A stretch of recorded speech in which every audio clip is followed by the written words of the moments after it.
Although this first one, I should note, does have an Indiana angle. So, where are we? This week,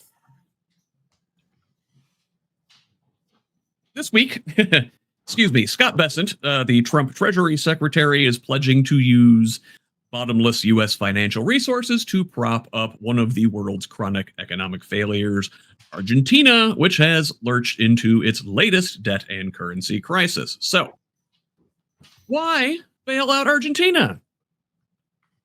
And here I'm quoting from the American Prospect. Because, they say, the current president, Javier Milei, is a far right-wing libertarian sycophant of Donald Trump, and the two are twins when it comes to perverse economic policies. Milei, who was elected in October of 2023, has used extreme austerity, ravaging social spending, to balance the budget, restore international confidence in the peso, reduce inflation, and attract foreign capital. However, the strategy backfired in every respect. This year, little foreign investment materialized. Inflation crept back up. The peso was strong, so exports were depressed. Argentina has had to dip into their dollar reserves to defend the peso's value, and they are almost out of hard currency. The austerity crushed both consumer demand and Milei's approval ratings. His political credibility at home and globally sank along with the peso. So on Tuesday, though, Scott Bessent elaborated on his pledge to bail out Milei. He vowed to purchase dollar-denominated Argentine government debt as conditions warrant and offer immediate credit through the Exchange Stabilization Fund, as well as a $20 billion swap line with the Argentine Central Bank. So, I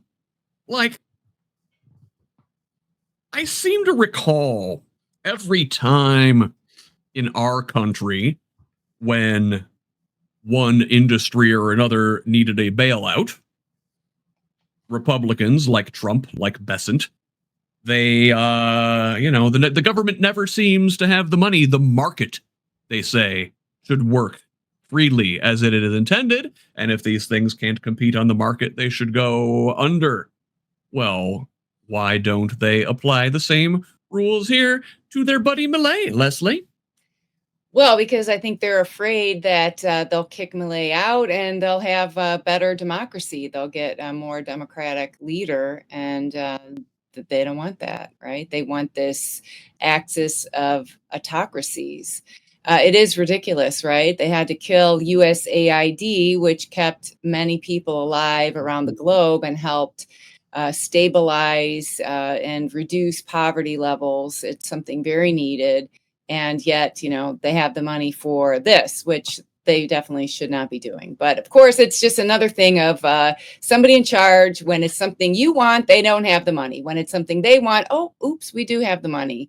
And the American people should be outraged. We should be outraged. I mean, they keep telling us, oh, America first, America first. And here we are supporting, Argentina. I'm sure it's a beautiful country. I've never been there, but I studied Spanish in school and I love it. But no, they let them have a democracy. Get this guy out. He's ruining the country. And what are they're just going to be pouring money into a sinking ship? No. I'm glad you brought up USAID because that sort of helps me tie into the Indiana angle here. In addition to saving lives all around the world for a relatively low investment and burnishing our, sometimes not so great image with the international community, USAID was also a boon for farmers.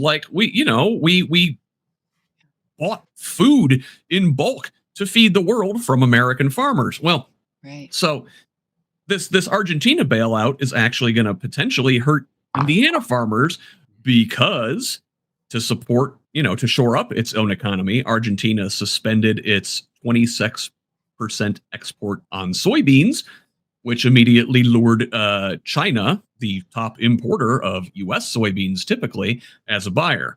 So this undercuts U.S. farmers whose products remain weighed down by a 20% tariff on China as imposed by Washington, right? So China according to an economist at the American Soybean Association, China probably booked the rest of their November supplies last night, as soon as this went through.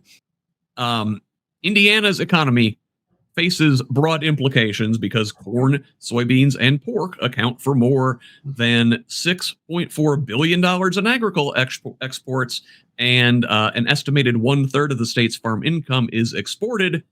But we've essentially been locked out of China, one of our largest markets, this year, right? So, Indiana, our soybeans are piling up in the silos. We're bailing out Argentina to help them sell soybeans to China. I mean, what are we doing here? Makes the world Like, go Jennifer, around. Why This is the one do where our I said I farmers just. like Trump? He Huh? continually screws them. What did you say? I'm sorry, I didn't hear you. Why do our farmers like Trump? He consistently screws them. I don't know. Why do a lot of people like Trump? I mean, obviously there's something that appeals to them about him. I don't know. I mean, I think I can contribute to that thought because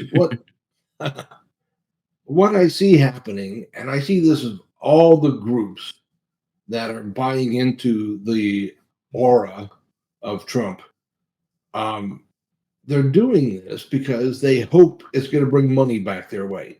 And the record has shown that if you get into the right pocket, you're going to get some money. So that's the whole reason why we see some of these groups doing this. What looks stupid to us. Why would you do this? But because if I know the person, they're not wicked. If I don't know them, I can talk about them all day long and say, they're horrible people. But if they happen to be my brother-in-law, then I'm going to say, oh no, he's a good guy. He's doing things that benefit the state. All right, really?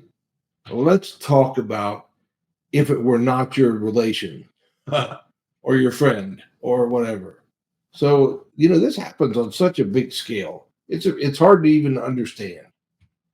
It's getting conned. It's a con game. It's a three-shell Monty.